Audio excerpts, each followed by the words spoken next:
आज कटनी में आने का मूल प्रायोजन सिर्फ संगठन के सृजन के कार्यक्रम का आम हमारे नेताओं में, कार्यकर्ताओं में एक तरह से मैसेज देना और जय हिंद तिरंगा जो हमारा जबलपुर में सभा है उसके लिए सब परिवार के लोगों को ज़्यादा से ज़्यादा मोबिलाइजेशन के लिए आना।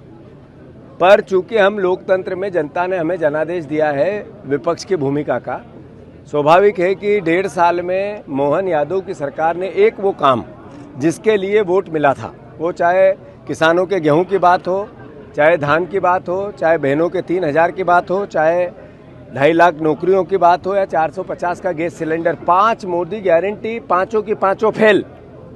मैं समझता हूँ ऐसी निर्लज्ज सरकार इससे पहले कभी मध्य प्रदेश में शिवराज की भी नहीं थी। फिर से आज चूँकि हमें विपक्ष का काम मिला, हम अपनी आवाज़ उठाते रहेंगे, अपनी बात कहते रहेंगे, हर स्केल पे, हर स्तर पे कहते रहेंगे।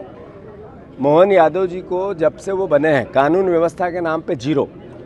सबसे ज़्यादा बलात्कार हमारे मध्य प्रदेश में होते हैं, सबसे ज़्यादा बहनों का अपहरण हमारे मध्य प्रदेश में होता है। एनसीआरबी के आंकड़े कहते हैं कि हम नीचे से तीसरे स्थान पे आ गए कानून व्यवस्था में, नीचे से तीसरे स्थान पे। मतलब ये सिर्फ आरोप नहीं है, ये देश के नरेंद्र मोदी की सरकार भी हमारी स्थिति को बताती है। मध्य प्रदेश भयावह कर्ज में है, सरकार भयावह अय्याशी में, दोनों बात एक साथ है।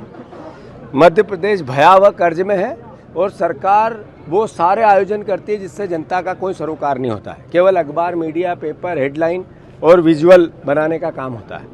माफिया राज सर चढ़ के बोल रहा है, हर तरह का माफिया मध्य प्रदेश में आ गया है, हर तरह का माफिया, और इस सरकार को घेर लिया है। मोहन यादव की सरकार को माफियाओं ने घेर लिया है, ये स्पष्ट है। और मैं मानता हूँ कांग्रेसी हम लोग, हमारे को जनता ने जो जनादेश दिया उसको हम पूर्ण करेंगे। अभी देश ने एकजुट होकर पाकिस्तान का जो सेना ने सबक सिखाया, एक साथ सेना के समर्थन में पूरा देश का एक एक नागरिक, भारतवर्ष का एक एक राजनीतिक दल का कार्यकर्ता, कांग्रेस पार्टी का एक एक कार्यकर्ता, राहुल गांधी जी ने स्पष्ट कहा कि हम मोदी जी के साथ हैं, सरकार के साथ हैं, सेना के साथ हैं। पर देश ने क्या देखा कि उनका विदेश मंत्री, भारतवर्ष का विदेश मंत्री ये कहते हैं कि हमने पहले पाकिस्तान को बता दिया था कि हम कहाँ पर अटैक करने वाले हैं। यानी एक मुखबिरी हुई, ये देश के साथ धोखा हुआ। जब एक तरफ मोदी जी ने बिहार में भाषण दिया, ऐसा सबक सिखाएंगे कि कल्पना भी नहीं होगी, और दूसरी तरफ हमारे विदेश मंत्री ने कहा हम पहले ही बता चुके थे हम कहाँ चलाएंगे। तो ये सेना और देश दोनों को गुमराह करने की बात थी।